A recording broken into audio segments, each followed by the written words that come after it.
Superintendent Arntzen has any updates. Good morning, all. Good to see your face in Zoom world, and a shout out to Angela McLean. We do have a side-by-side meeting with Macy, and so I know Angela, hello again in Zoom world, as we were both on that meeting this morning, and our other experts that are on this call probably will still be on that call as well as we go forward.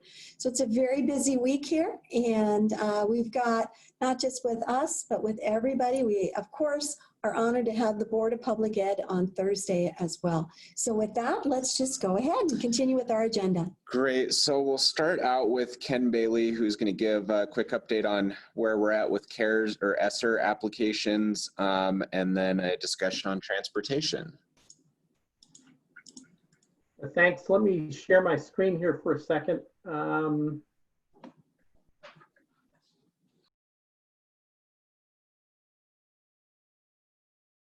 Are you guys seeing my screen now, I hope? Esser grant application status? Yes. Yep. I think this went out with the meeting notice as well, but this is as of the end of the day of Friday for the Esser grant. You know, of the $37 million that we're awarding, we've received applications for $20 million worth, a little over that. There's about 16.5 that we haven't received yet. And then under $1 million that represent 23 districts that haven't started yet. And again, the amount that we paid out is the same as last time because we won't make another cash disbursement until the end of August. So, you know, part of this is that for the 23 that haven't started, within the next week, I'll start reaching out to those. I've heard secondhand from some county superintendents that there are a few districts that don't intend to apply and don't want the money. And of course, I want to hear that directly from someone at the school district, and we'll have to decide what to do at that point. Let me pause there. Is there any questions about the Esser main grant? Thanks, Ken. And maybe just a clarification, I apologize if you said this already, but the reason that there's 308 districts there and not 400 and something is because it doesn't include the non-Title I districts who got $10,000, correct? No, that's not correct, Dylan. What this represents is that school districts like Helena, for example, submit a consolidated application for both the elementary and high school district. So this is actually a count of school systems, and it should be clear on the title there. I'll need to change that. That's why it's lower. Other questions?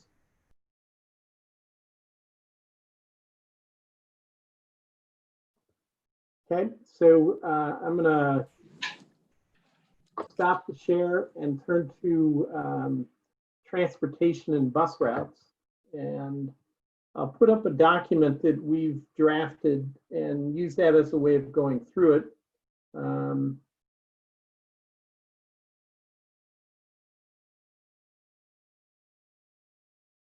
If I can figure out where to find it.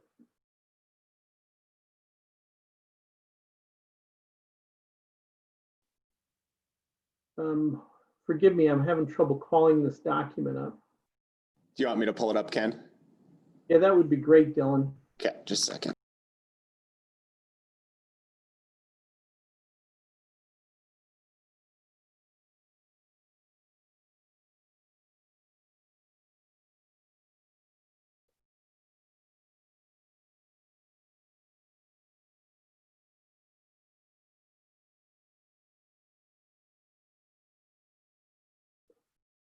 So, and again, I'll use this to walk through it. I won't actually read it out, but at the top is a listing of some of the key CDC guidelines for pupil transportation in schools during the pandemic.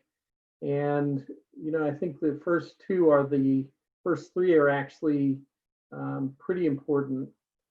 Ensure physical distancing between riders, one student per row in every other row.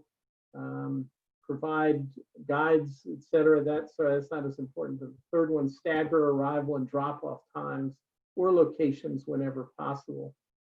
The first one on one child per row, you know, it could convert a bus with a capacity of 80 kids to a bus with a capacity of 20 kids. And the impact of this is, in order for school districts to set up a bus transportation system to bring all the kids to school, it will mean a lot more bus routes. And, you know, you could say it means more buses, but I think everybody kind of recognizes we're not going to rush out and buy buses, but instead the need to do routes differently and have a bus make a route and then go out and do a second route before or a third route even, before every kid is at school. And that implies a pretty large increase in the number of bus routes. And so, you know, I want to kind of go through and think about what that means in terms of cost. Obviously, more bus routes means more cost to the individual school district. And that cost is paid for currently out of three sources. One is there is in statute a reimbursement from the county and a second reimbursement from the state. And those are basically based on the process whereby a district takes its planned bus routes to the county transportation committee for approval. And then those bus routes are submitted to OPI. And at that point, the legislation kicks in and, you know, it's in statute that the county will pay the rate and that OPI will pay their half. And that's in statute. There's no good way to affect that without changing statute. That implies that the OPI would need more money and would need another supplemental appropriation from the legislature in a year that's not going to be a welcome thing. Counties, the only way they can raise the money to increase their distribution is by increasing levies. And then, you know, overall in the state system, the OPI and the counties all pay about 13% each of the total transportation budget in the state. So that implies, and I think everyone would recognize, that the reimbursement from those two sources would probably not cover the additional costs of the routes that are put in. So there's additional source of funding that would have to come from the district itself. You know, we do have, as I showed on the other slide, $37 million in the main Esser grant that has gone out to school districts. And those Esser funds would be available to help with the portion that the district is left with for paying out of their own funds. What we're looking at also as an effort is to contact the governor's office regarding the remainder of the coronavirus relief funds and see if any of those funds can be directed to those three sources of funding. So money to the counties for additional costs that go to them, money to the schools for their portion of what they have to pick up, and then money to the OPI to pay the reimbursement. You know, there's other alternatives that may be looking at a change in statute and that kind of stuff. But for now, the issue is going to be how much do we think this is going to add up to in the state, and how much is available from the remaining funds that the governor has. And if so, then figuring out the best way to make this all work in the state. You know, I will say that I've been looking at the Esser fund applications that come in from districts, and there have not been many that have budgeted money for transportation to help with the school district part. There's, you know, the most common thing that's coming in is money that will be used for remote learning. I've also had some discussions that, again, where I see that some districts are saying we're not sure what we're going to do yet. And that obviously what the school districts decide to do will affect how much the total amount needed is. You know, one school district talked about doing a model where they bring half the kids to school one day and half the kids to school the next day, and do a blended in school and online learning. And obviously that would reduce the transportation costs and still allow social distancing. But the effects of that in terms of education are very real as well. So this is what I know right now. Again, I think we've talked to Mako about going to the governor and requesting funds and trying to come up with how much that is. And I am going to pause there and see if there are questions or comments from the advocates.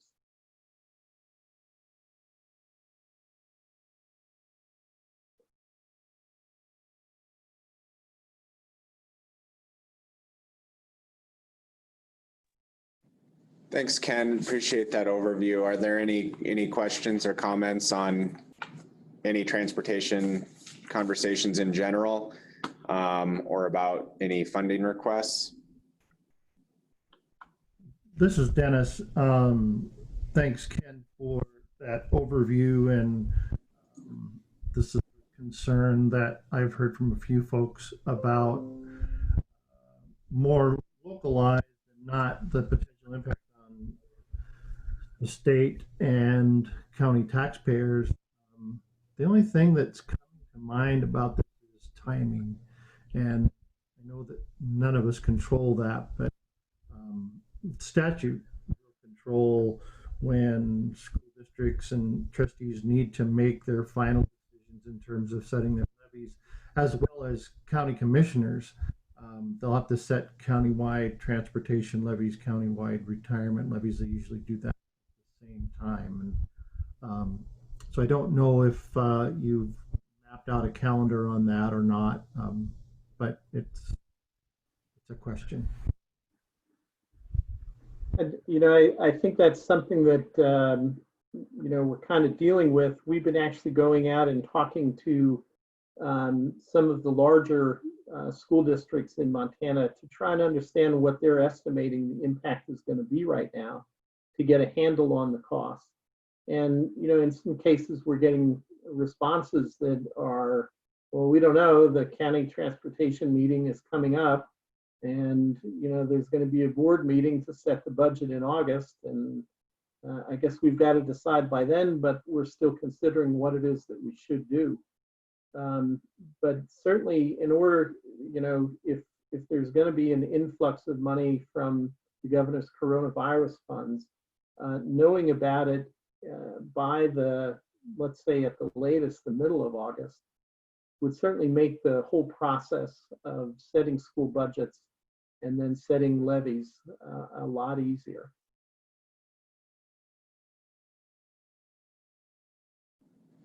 Can I add? Yeah, go ahead, we're unmuted. So Ken, noodling ideas in my mind, and maybe some other folks can help me with this.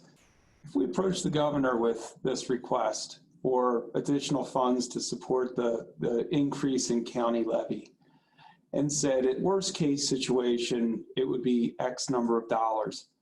And then budgets get set, levies are determined.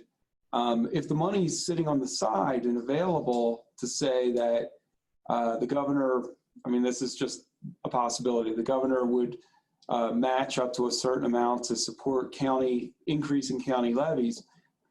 If we tell him the worst case situation and we don't need that amount of money, he can take back the excess amount of funds that don't get distributed and use them for something else. Is this we ask the governor for X number of dollars and say, well, you gave it to us, now we keep it? Or is it hey, this is the worst case of what could happen between now and November 1st, and then we'll let you know how much we actually do need by that point? I think it's a good idea, Paul, to kind of say it could be this much and can we reserve that much money? But that'll kind of depend on what the governor wants to do in terms of committing money, because I obviously have no idea what else is in motion for what those funds might be used for. And I would say too that there is some work that needs to be done, because in all of the CARES Act funding, there is that requirement that says that you have to be able to show that the expense you're paying for is directly related to COVID-19. So as part of this, there would have to be some documentation for each county and school district to show how much of this is because of exactly showing how much is due to adding bus routes due to the social distancing. I'm sure that would be a requirement for being able to set up a distribution of those funds. And we're still working out what exactly that request is going to look like this week. But since McCall is on the line, I want to give her an opportunity to jump in here. I know she talked with the superintendent about this yesterday. Yeah, thanks, Dylan. I did talk with the superintendent yesterday, and she made me aware of all of this. I know I missed your guys' meeting, I think, last week. Maybe you brought it up just slightly last week. I have had conversations with our budget director that this potentially will be coming. Elsie had mentioned a letter from OPI in Montpec requesting some kind of transportation allocation. And the only other thing I was going to add is because we are accountable for these funds, I do know that we would have to, have some kind of reporting mechanism. So I'm not sure what that would look like yet, but certainly having discussions here, and we'll make you guys aware of anything that we come up with. Thank you.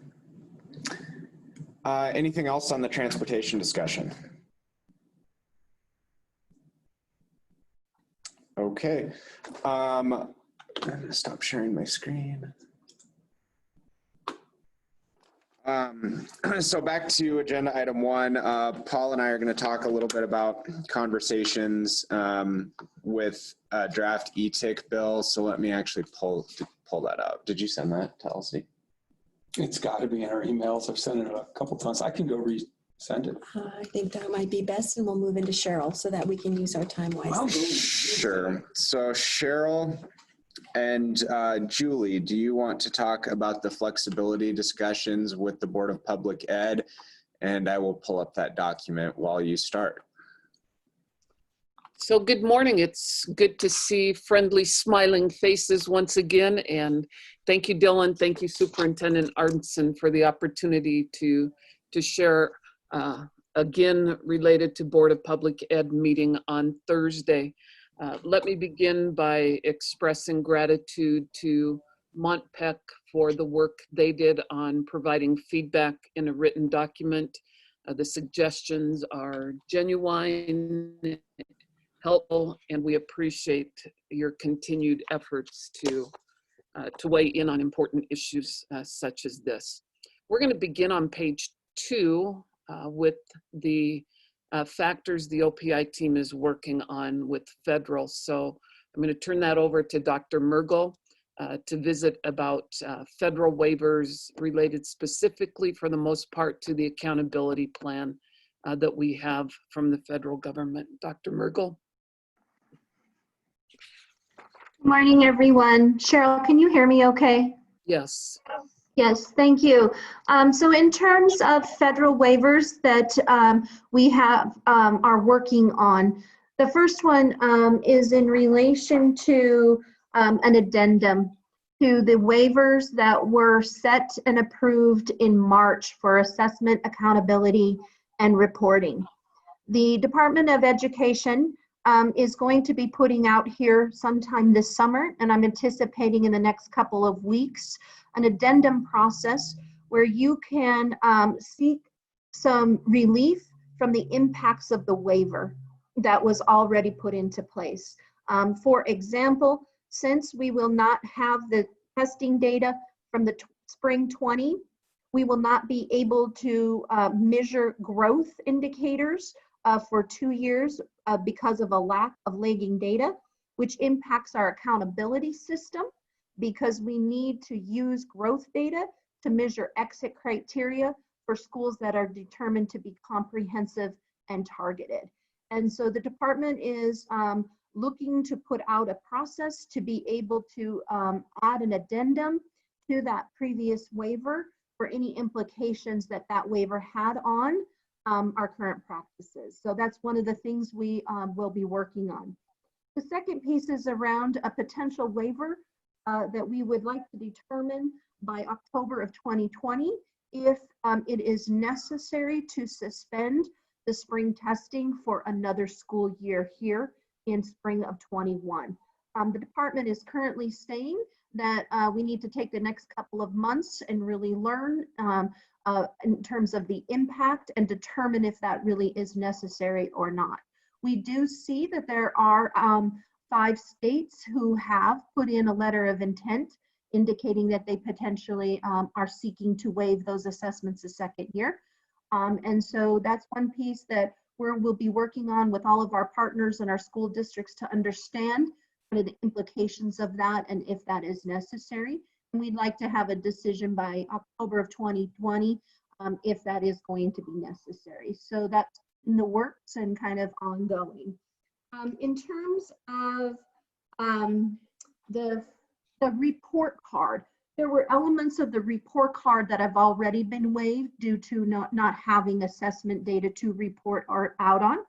And so one of the things we want to determine is by September of 2020, do we just ask to waive all the elements that are on the report card, the remaining ones that were not waived, or are we going to put out a truncated report card that will include those components such as graduation rates and per pupil expenditure? So we are kind of taking a look at that. We did complete a series of 6 webinars regarding those federal waivers from the spring, and we received over 50 survey results about those particular waivers. So we're going to be taking a look at that data, pulling all that public comment together, and going back out to our stakeholders to say, do we feel that we should put out a report card with the remaining data that is available, or do we want to reach out to the department to potentially seek a waiver to waive the entire report card for the year? We'll continue to pursue extensions for nutrition waivers that were given in the spring shutdown. That's in the works and already in the process. And so that's kind of where we are right now in terms of federal flexibilities, and are going to continue to be working on those.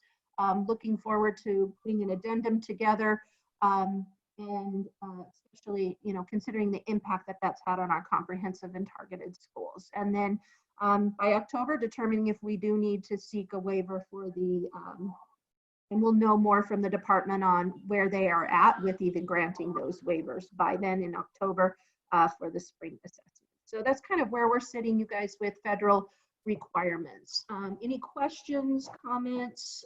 Open it up to you all.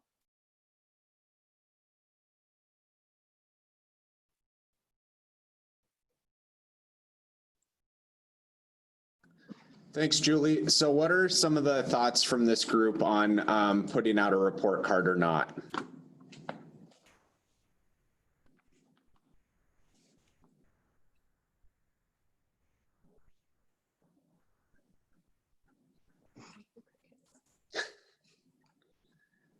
Okay, no opinion. We'll keep doing doing outreach then. We'll go to the ETIC bill draft now. Thanks, Julie and Cheryl. Yeah, so Dylan, if I could just take a moment. Yeah, go ahead. I want to run through a couple things. So when you look at legislative, one of the questions has been, do we find these in the Flex report? And so item A, we find on page 7 of the Flex report that's on the OPI website. Item B, we find on page 6 of the Flex report. And again, on page 7, we find the idea that we need to clean up some bills and pursue existing. So again, if you look at that comprehensive report on the OPI website, there's a linkage there. And then the flexibility and licensure also is found on page 7 of the Flex report as well. And then maintaining accreditation status as it is, and really appreciate the feedback from the field on this to really keenly see how we can ensure that our districts get the maximum support. And without the student performance data piece, we know that accreditation has both assurances and student performance, which was a driver for that recommendation. And so we appreciate suggestions there. Then you see what the OPI is working on. And again, this is a draft document, so you see our thoughts, you see where we're moving with recommendations, and hopefully, most importantly, what you see throughout the document is the keen desire to ensure that our districts can keep their focus and attention in these very uncertain times upon learning and our student needs. Thank you.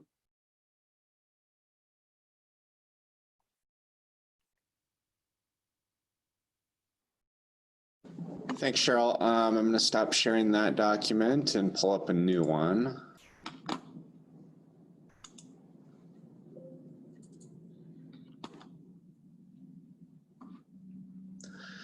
Okay, I think we've previously discussed this with this group, but the broadband for Montana schools program, which was established in 15? Well, so it was 17. Anyways, it doesn't sunset until 2023. It allocated $2 million for schools to be able to apply for through the Department of Commerce for grants to be able to expand broadband in their schools. And of that $2 million, only $40,000 has been expended. So the OPI has been in discussions with the ETIC committee and the Department of Commerce about looking at bringing that program to OPI. And I'll let Paul talk a little bit about the technical details of what that would look like. sure. Essentially, it's a repeat of, I believe it was HB 390 of session 2017. It redirected the $1 million that normally went to tech aid in fiscal years 2018 and 19. So that $1 million would go to this program. The program is for E-rate. There's a matching program of federal dollars, and this frees up some money to allow for that to occur. So it's basically a rehash of the same bill with a couple tweaks. It would be in place for fiscal years 22 and 23. It also has a sunset date that ends at the end of fiscal year 23. They've broadened out the language slightly to allow for other uses rather than the match. And you can read what it says there for special construction under the federal the E-rate broadband program. What else did they add? Part B. And There's an or, a permissive or. oh, no, it was there. It's yeah, a B. It's in black. I'm sorry. It looks like current language. It says by collecting with or collaborating with private broadband providers to establish or improve broadband connectivity for schools or the households of students and or educators with fixed wireless or wireless broadband connections as identified by the superintendent. So they've broadened out the use of the $1 million per each year of the ensuing biennium to not only be used for the match, but also for these other programs. It's also been directed, it's been suggested that it gets managed by the Office of Public Instruction, whereas it was managed by the Department of Commerce last time. Other than that, that's it. Thanks, Paul. So we'll be discussing this at the upcoming ETIC meeting, which I believe is this week. Thursday. So Busy day. yes, anything else to add on this, Superintendent? No, this was a committee bill. It's going to be massaged at the committee on the 16th. They're meeting the 15th and the 16th, and Mr. Taylor will be at that meeting and giving any understanding that the committee members might need on that. I do know last week or at the end of 2 weeks ago, there have been other bill actions coming out of legislative interim committees regarding the use of technology in our communities. This one most specifically is the dialogue with schools. So there will be probably a packet of bills this next legislative session regarding the use of broadband. And we're excited to put this one forward as well. Thank you. Thank you, Superintendent. Is there anything, we're at 11 o'clock, is there anything else that that members of the group want to discuss at this meeting or a future one? Perfect. All right. Well, everyone enjoy your afternoon, and we will see you next Tuesday. Next Tuesday, stay well. Thank you.